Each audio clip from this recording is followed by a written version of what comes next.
खरं सांगायचं म्हणजे आम्ही घेऊन नुकतेच मुंबईला आलो होतो आणि मुंबईला आल्यानंतर काहीतरी मोठा आम्ही कृष्णा निवासमध्ये उतरलो.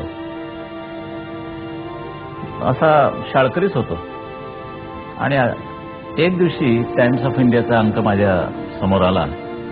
त्यामध्ये असं व्यंगचित्र दिसलं, काहीतरी वेडवाकडं दिसलं. त्यावेळेला त्या पद्धतीने वेडवाकडं.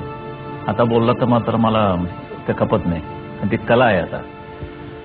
तर बघितल्यानंतर मी बघत बसायचो.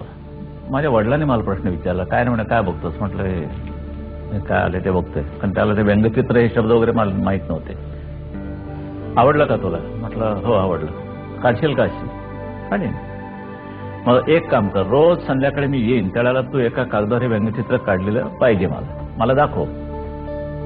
बर. मग काहीतरी जसं जमेल तसं मी काढायचं. आणि मग दादा घरी आम्ही वडिलांना दादा म्हणतो असो. दादा आले की मला नाही काय रे काढलं का? काय आले आज टाइम्स ऑफ इंडियामध्ये? मी दाखवायचो त्यांना की हे असं काढले. मग ते मला घेऊन बसायचे आणि मग सांगायचे की ही लाईन कशी आहे, तू कशी हे केलीस, हे तोंड कसं आहे, त्याच्यानंतर अमुक अमुक कशी गोष्ट आहे, हे अशा काही गोष्टी ते मग मला सांगायचे. मग त्यातून हळूहळू आवड आणखीन उत्पन्न होत गेली. मग मी इतपत आलो की स्केचिंगमध्ये मी जरा चांगला प्रगती करू शकलो. चांगली प्रगती झाल्यानंतर मग दादाने मला शाई आणि ब्रश आणून दिला बघा.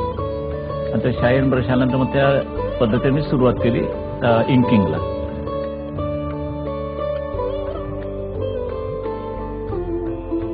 मग स्वतंत्रपणानं मी व्यंगचित्र काढू लागलो. फ्री प्रेसमध्ये मी 45 साली असंच मोगर रांगणेकर वगैरे आले होते संपादक म्हणून आणि मी चित्रकलेला तिथे सुरुवात केली. 47 साली मात्र मी फ्री प्रेस जर्नलमध्ये स्टाफ कार्टुनिस्ट म्हणजे अक्षरशः त्यांच्या नोकरी करण्याकरताच म्हणून मी तिथे रुजू झालो. माझ्यानंतर लक्ष्मण आले.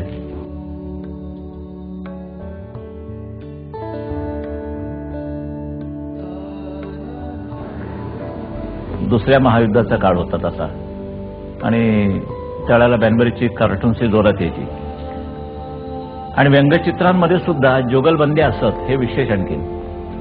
कारण बॅनबरीने एक व्यंगचित्र काढलं होतं टाइम्स ऑफ इंडियाच्या आणि तिथे व्यंगचित्र जाहिरात रूपानं आलं होतं. ब्रिटिशांनी आपल्या देशाला एक आवाहन केलं होतं की वेकअप इंडिया. चित्र असं होतं की तो एक वाघ हिंदुस्थानाच्या अशा नकाशावर बसलेला आणि असा झोपलेला आहे, म्हणजे अर्ध झोपेत असा. आणि इथे तो युद्ध पेटलेलं आहे, हिटलरची चाल जोरात चालू झालेली आहे. अशा वेळेला तू झोपलास काय? वाघ हा इंडिया होता, त्याच्यावर दिलं तो इंडिया, तो वेकअप इंडिया. तर दलालनी त्याला उत्तर दिलं. ते फार मजेशीर आहे. आणि ते उत्तर असं होतं की एक पिंजरा, त्याच्यामध्ये हिंदुस्थानाचा तोच वाघ अडकलेला आहे आणि जॉन बुल दाखवलेला आहे. जॉन बुल एक सिंबॉलिक अशी आकृती असते. जसं ब्रिटनचा जॉन बुल तसा अमेरिकेचा अंकल सॅम. तर त्याच्या हातात चावी येते जॉन बुलच्या आणि तो ओरडतोय वेकअप इंडिया करतोय. तो आतला वाघ म्हणतोय मी जागाच आहे पण दरवाजा उघडा ना. फार सुंदर अशी एक जुगलबंदी तळाला आहे माझ्याकडे ते कार्टून. आणि त्यानंतर मग माझ्यामध्ये आवड निर्माण झाली. दलालाने माझं एक मन आकर्षित केलं व्यंगचित्रकलेच्या बाबतीत. त्यांची चित्राला व्यंगचित्र यायची त्यावेळेला चित्रा दैनिकामध्ये आणि हळूहळू आवड वाढीत दलालांपासून मग मी डेव्हिड लो पर्यंत आलो. मग डेव्हिड लोची व्यंगचित्र पाहून त्यांचे कुंचलाचा त्यांचे जे फटकारे होते कुंचलाचे ते माझ्यावरती फार मोठं एक परिणाम करून गेले. आणि माझी थोडीफार जी काही स्टाईल तुम्हाला दिसते, रेषांचा जो एक आविष्कार आहे माझा, तो थोडासा डेव्हिड लोच्याच पद्धतीवर आहे. बरेचसे म्हणजे आता मी दुसऱ्यांची काही नावं घेत नाही, पण निदान मी प्रामाणिकपणे कबूल करतो की दलालांच्या रेषांचा, डेव्हिड लो यांच्या रेषांचा माझ्यावरती खरंच परिणाम झाला. कारण त्या रेषांमध्येच सामर्थ्य होतं आणि त्या फार मला मी अगदी अजूनही म्हणतो की काय ही ताकद आहे ह्या रेषांची.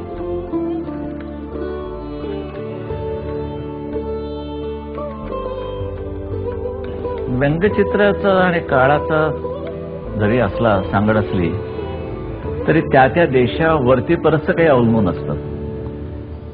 मी तर अभिमानानं म्हणेन की आज तरी जगामध्ये हिंदुस्थान हा नंबर 1चा देश आहे की ज्यामध्ये ह्या कलेने फार मोठी प्रगती केलेली आहे. चांगले व्यंगचित्रकार आलेले आहेत जन्मात. शंकरपासून आहे जवळ, त्याच्याही अगोदर काही होते. माझ्याकडे काही जुने काही स्केचेस आहेत. त्रिंबक नावाचा एक व्यंगचित्रकार होता, त्याची स्केचेस पहा तुम्ही. फार अप्रतिम. त्याची एक स्टाईल असायची, एक ढंग असायचा, स्वतःची शैली असायची. आणि त्याने तो काही बाकी काढायचा नाही. कॅरिकेचर्स, फक्त लोकांचे असे मुखोटे चेहरे. त्यानंतर शंकरने गाजवलं त्यावेळेला, म्हणजे थोडासा शंकरच्या वतीने म्हणाल तर तो पायोनियर समजला जायचा व्यंगचित्रकलेमध्ये आणि कारांचा.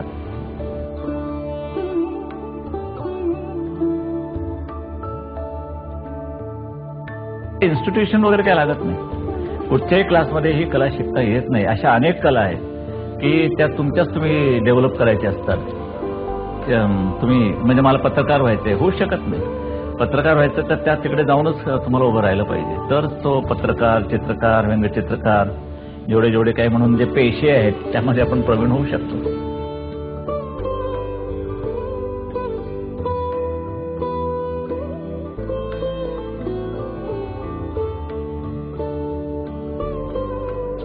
मुळात तुमच्यामध्ये पहिले आवड असायला पाहिजे.